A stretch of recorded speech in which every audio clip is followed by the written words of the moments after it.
Welcome to Deluxe. We explore the extraordinary phenomenon of Luxplosion, the cult of luxury brands that's taking the world by storm. We browse the stalls of a Millionaire Fair, take a look at celebrity branding, and count the cost of faking it. We also drop in on an auction where timeless luxury takes centre stage. Never before have so many new millionaires and billionaires lived outside of America and Europe. And these new ultra-rich shoppers are snapping up luxury goods like there's no tomorrow. Hong Kong now boasts more Gucci and Hermes stores than Paris, New York or London. But it's not only those with fabulously deep pockets who are trawling the stores. Amongst secretaries, personal assistants, businessmen and mums, accessorising with luxury brands has almost become a must.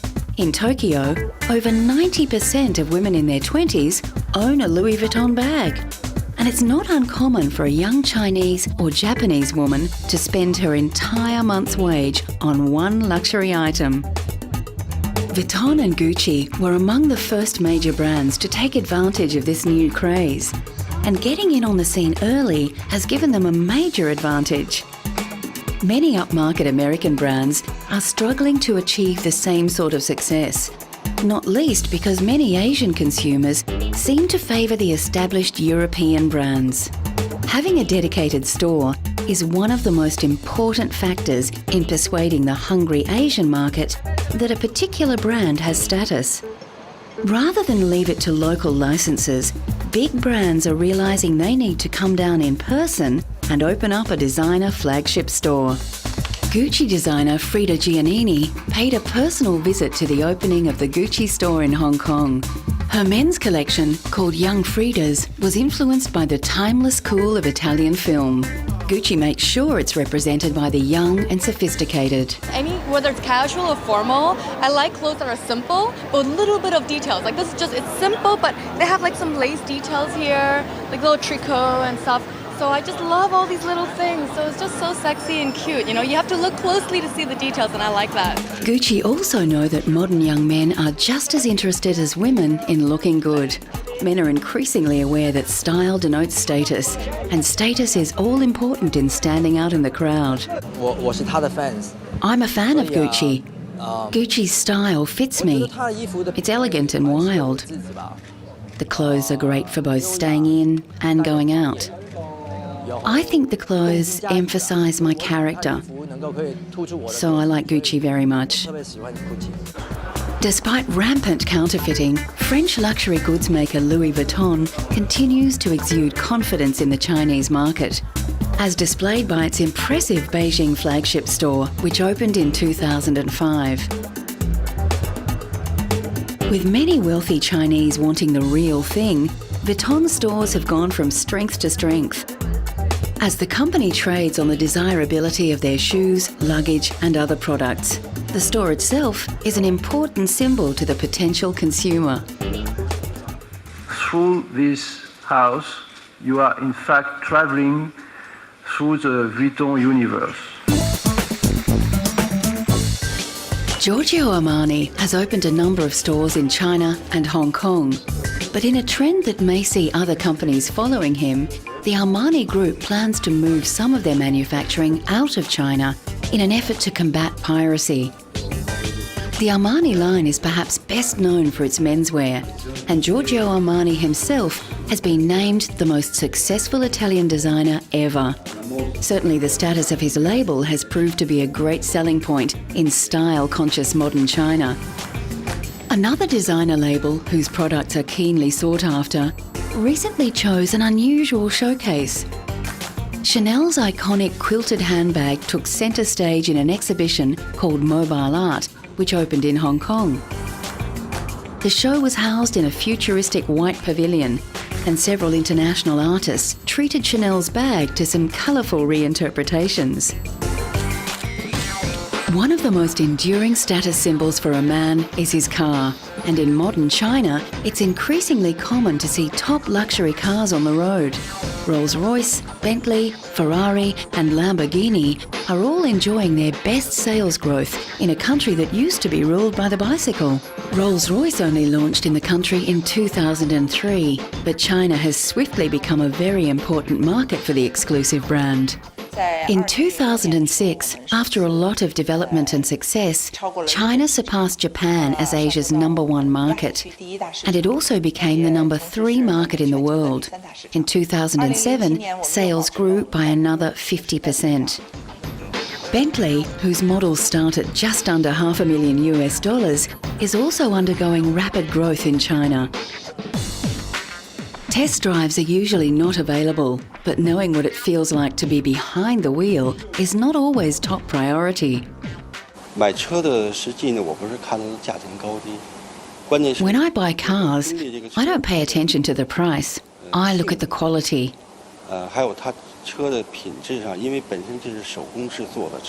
Bentley makes handmade cars, and I love handmade things. Even my cigarettes are handmade. Crossover between hugely popular Hollywood films and the products they promote is one that many luxury goods manufacturers are keen to exploit. What is seen as exclusive becomes a highly sought-after commodity, and there is no one cooler than James Bond.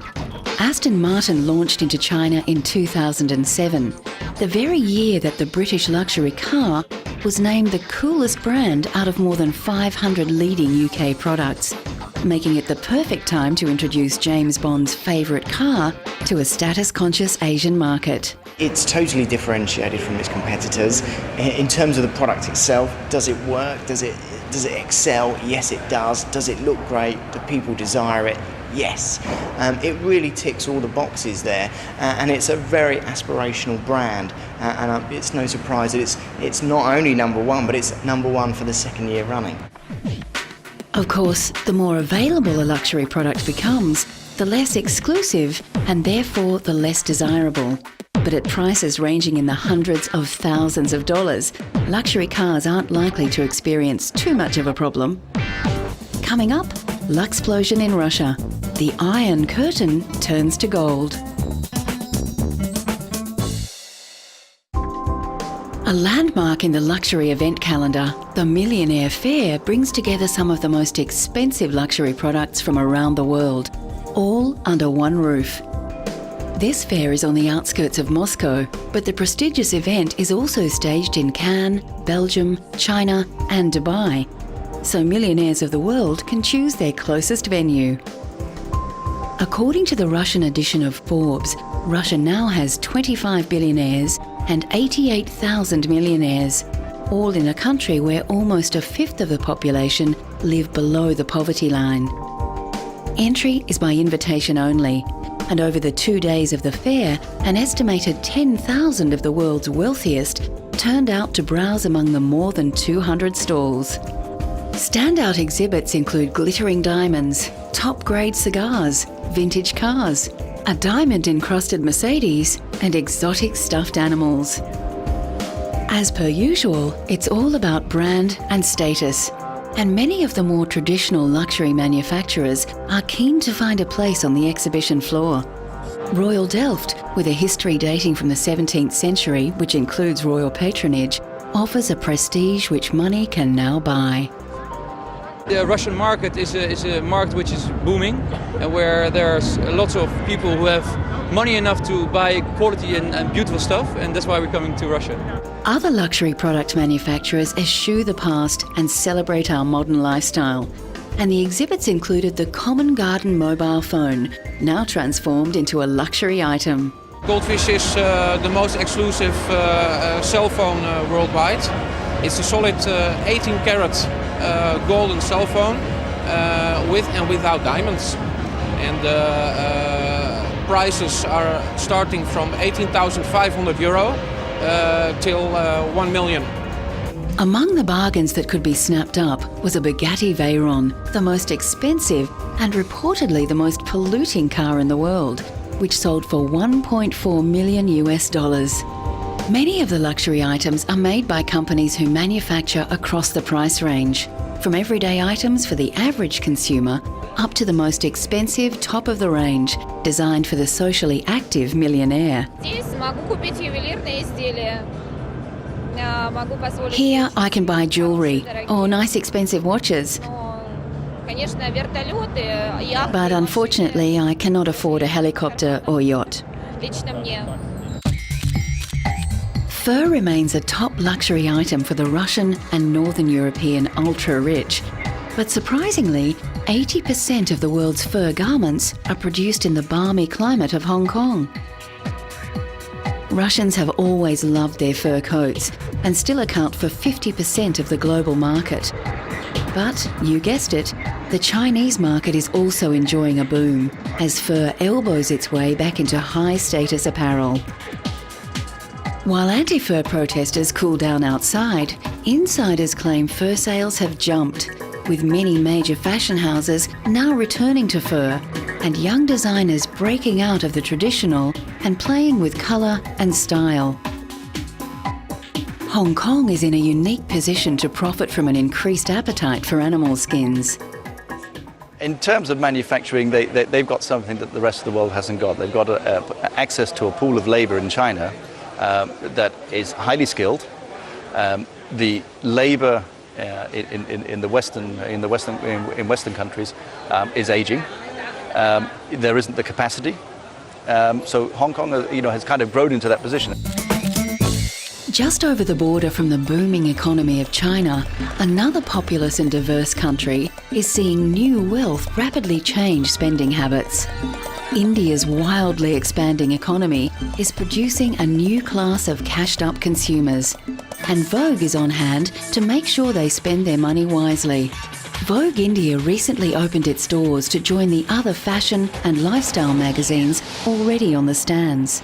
It's kind of symbolic. I mean, at this moment, when you look at India, we are the largest breeders of millionaires. We are the largest breeders of billionaires. The economy is opening up. I think we're the fastest emerging free market economy. And as a result, if you see, we've become active participants on the world global market. Brands are coming in, foreign banks are coming in.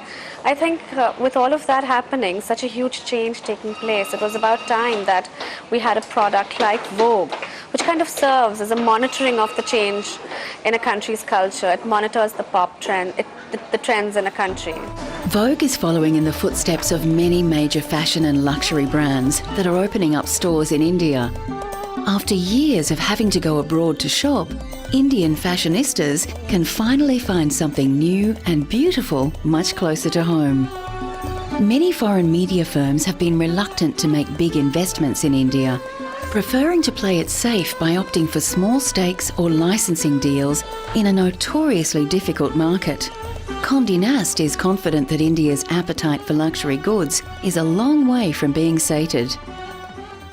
India has a history of, not just fashion, but music and film, culture of enjoying the better things in life. And I think we've had a lot to offer the world of luxury, for many years now.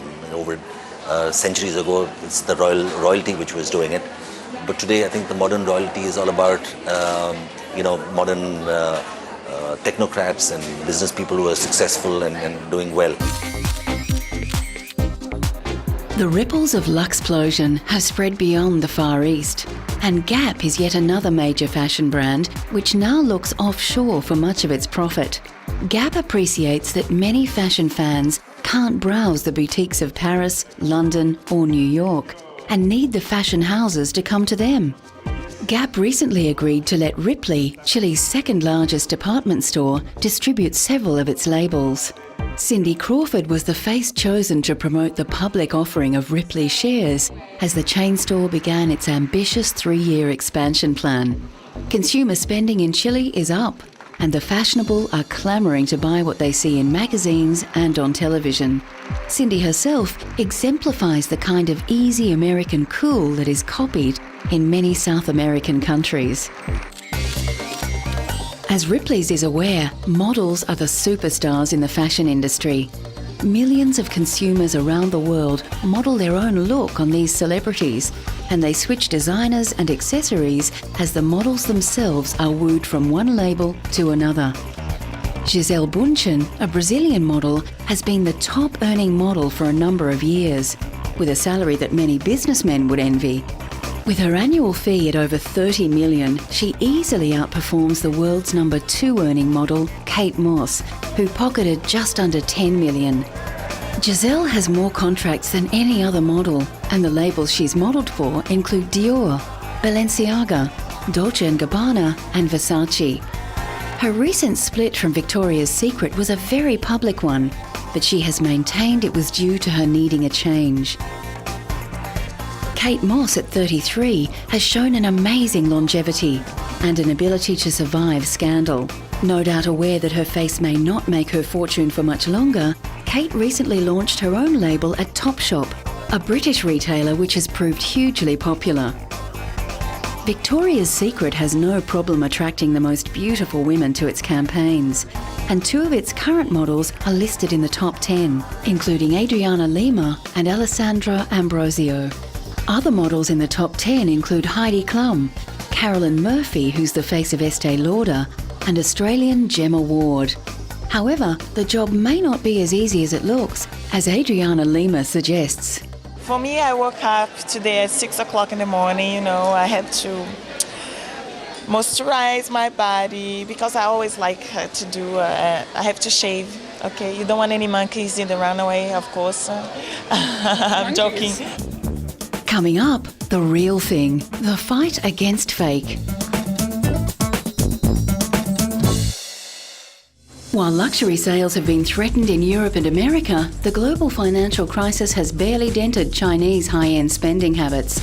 Luxury shopping has become a form of recession therapy for many image-conscious Chinese.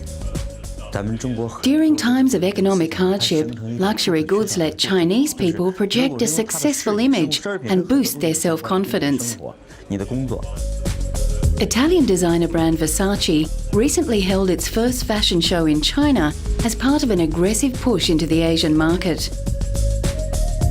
Versace is looking at the strong demand for its fashion goods in Asia to help it weather the global economic turmoil.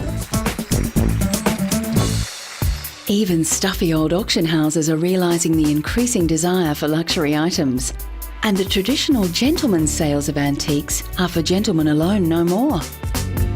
Bonham's Auction House recently put together a sale that caters to women and men buying for women who are in love with beautiful, exclusive things. Bonham's is located close to Bond Street in London, one of the biggest retail streets in Europe, and they are hoping that women who love to shop will step in for a preview. We have haute couture, we have jewellery boxes, we have a big collection of crocodile. Crocodile is very difficult to get today, and these are things that were made 50 or 60 years ago. Obviously jewellery, everybody loves jewellery, and wristwatches. And there's some sort of funky things as well, like Robbie Williams' smart car, and some fun things like little compacts at, for 100 to 150 pounds. So the price range is from very little to tens of thousands, and I'm sure there's something here for everybody. Included in the goods up for sale are exclusive pieces by top designers Vivienne Westwood and Christian Lacroix. Jewellery is perhaps one of the most obvious ways of displaying wealth, and at a recent jewellery auction at eminent auction house Christie's, royal jewellery went up for sale, proving that yes, everything does have its price. Royal fortunes may wax and wane, but diamonds, as Marilyn Monroe sang, are a girl's best friend. And the opportunity to buy rare jewellery is one that millionaires and collectors can't afford to miss. The stunning centrepiece of the Italian jewels on offer was an antique diamond tiara from 1890, whose value is estimated at around $1 million US. This rare piece is an excellent example of Fabergé craftsmanship. There was also the wonderful blue diamond, discovered in Scotland only recently, by someone who had no idea what it was. While the average person may see such extravagant purchases as an investment, the typical Christie's customer is more interested in showing off. In our last sale, for instance, we had buyers from 28 countries, and in my experience, the vast majority of people buy them to wear. That's why they like the jewels. But occasionally you get some pieces of Cartier which are collector's items, and so they just form me a collection. But no, they certainly, people buy them to actually put on around their neck or on their ears or on their fingers. With their globally expanding interest in luxury goods, manufacturers find themselves in an increasingly tricky battle to stamp out cheap copies.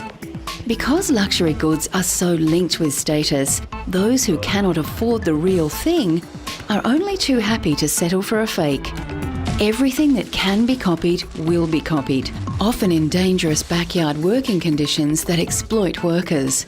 The EU recently held a summit in Brussels in order to raise awareness of the huge human and economic cost of counterfeits. Among the attendees was English supermodel Yasmin Le Bon. But I feel definitely concerned, and I feel that I should be involved, because as part of an industry where we're led by designers, luxury brands, music as well. I'm married to a musician.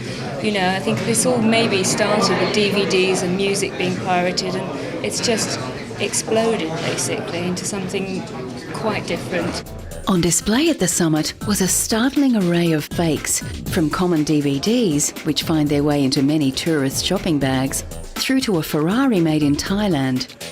Valerie Salembier of Harper's Bazaar magazine gives a reminder of why exclusive is exclusive. That is not talked about very often, really, is the creative process. There is a reason that luxury products are expensive.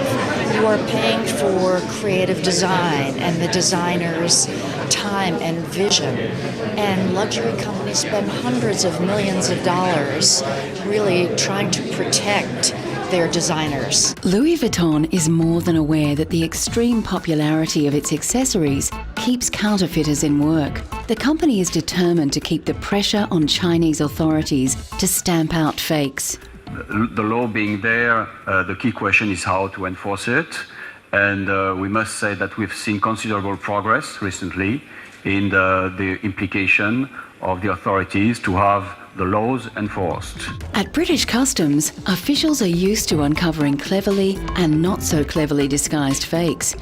Every year, millions of pounds worth of counterfeit goods are seized at ports and terminals across Britain. Here, rolls of counterfeit designer labels are all ready to be attached to poor quality clothing, which is then sold for much more than it's worth. Cheap t-shirts will not harm the wearer, but a tainted alcoholic drink will.